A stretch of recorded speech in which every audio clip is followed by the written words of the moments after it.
అండి, welcome to Enosh kitchen. ఎప్పుడైనా మనకి బిర్యానీ తినాలనిపిస్తే ఇలా సింపుల్గా చేసుకోవచ్చండి. చాలా టేస్టీగా ఉంటుంది. అలానే దమ్ బిర్యానీకి ఏమాత్రం తీసిపోదండి, అదే టేస్ట్ని ఇస్తుంది. మీరు కూడా ఒక్కసారి ట్రై చేయండి. మనం ఎక్కువ మసాలా లాంటివి ఏం వాడలేదండి, చాలా టేస్టీగా ఉంటుంది. మీరు ఒకసారి ట్రై చేసి ఎలా ఉందో కింద కామెంట్ సెక్షన్లో కామెంట్ చేయండి. నేను 1/2 కేజీ చికెన్ తీసుకున్నానండి. 1/2 కేజీ చికెన్ని శుభ్రంగా కడుక్కొని పక్కన ఉంచుకున్నాను. ఈ 1/2 కేజీ చికెన్లో 1.5 స్పూన్ అల్లం వెల్లుల్లి పేస్ట్, 3 టేబుల్ స్పూన్ల కారం, చిటికెడు పసుపు, 2 టేబుల్ స్పూన్ల ఉప్పు, 1 స్పూను పెరుగు, కొద్దిగా నూనె వేసుకొని బాగా కలుపుకోవాలండి. మనము ఎంత బాగా చికెన్ని కలిపి ఆ ముక్కకి మసాజ్ చేస్తే ఆ ఉప్పు కారం మసాలాలన్నీ ఆ చికెన్ ముక్కకు బాగా పడతాయండి.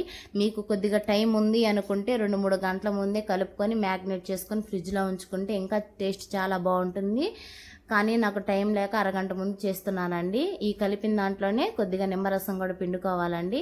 అలా పిండుకోవటం వల్ల ఉప్పు కారాలన్నీ బాగా పడతాయి. ఇది నానే లోపల మనం పలావ్ ఎలా తయారు చేసుకోవాలో చూద్దాం.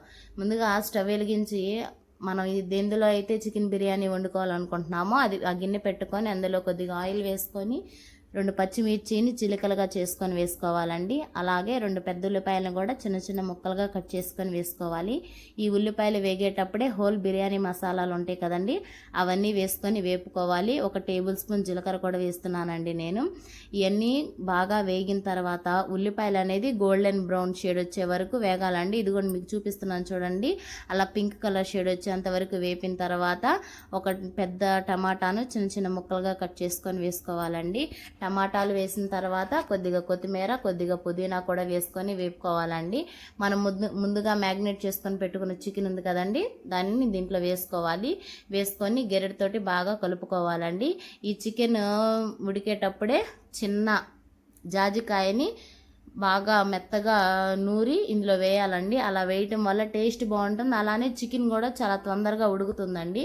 ఇప్పుడు మనం మూత పెట్టుకొని మధ్య మధ్యలో మూత తీసుకుంటూ చికెన్ ఉడికిందా లేదా చూసుకుంటూ చికెన్ 50 to 80% వరకు కుక్ చేసుకోవాలండి. ఇది కూడా మీకు చూపిస్తున్నాను చూడండి. ఆయిల్ ఎలా పైకి తేలుతుందో అలా తేలే టైంలో మనం ఇందులోకి ఎసురు పోసుకోవాలండి. నేను ముందుగానే బాస్మతి రైస్ని 3 గ్లాసులు బాస్మతి రైస్ని 1 గంట ముందుగానే శుభ్రంగా కడిగి నానపెట్టుకొని పక్కన పెట్టుకున్నానండి. 3 గ్లాసుల బాస్మతి రైస్కి మనం 1 గ్లాసు బాస్మతి రైస్కి 1.5 గ్లాసు వరకు ఎసురు పోసుకుంటామండి. నేను 3 గ్లాసులు తీసుకుంటున్నాను కాబట్టి 4.5 గ్లాసు వాటర్ని పోస్తున్నాను. ఈ వాటర్లోనే మనం టేస్ట్ చూసుకొని సాల్ట్ సరిపోతే సాల్ట్ని అడ్జస్ట్ చేసుకోవచ్చండి. సాల్ట్ వేసుకున్న తర్వాత నేను కొద్దిగా సాల్ట్ మాకు తగ్గిందండి, అందుకే కొద్దిగా వేస్తున్నాను. ఈ వాటర్ బాగా బాయిల్ అవుతున్నప్పుడు మనం ముందుగా నానబెట్టుకొని ఉంచుకున్నాం కదండి బాస్మతి రైస్ని, ఆ బాస్మతి రైస్ని వాటర్ ఏమి లేకుండా వడకట్టేసుకొని ఇందులోకి వేసుకొని మూత పెట్టుకొని ఒక 10 నిమిషాలు హై ఫ్లేమ్లో ఉడకనివ్వాలండి. హై ఫ్లేమ్లో ఒక 10 నిమిషాలు ఉడికిన తర్వాత సిమ్లో పెట్టుకొని మనం మగ్గించుకోవాలండి. మధ్య మధ్యలో మూత తీసుకుంటూ అన్నంని చూసుకుంటూ మగ్గించుకోవాలండి.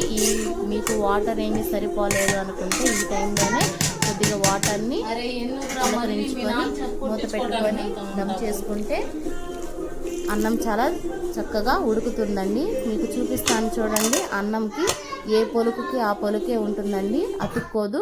మీకు కావాల్సింటే ఈ వీడియోలో చూడండి ఎలా ఉందో. మీకు వీడియో నచ్చినట్లయితే లైక్ చేసి, షేర్ చేసి, సబ్స్క్రైబ్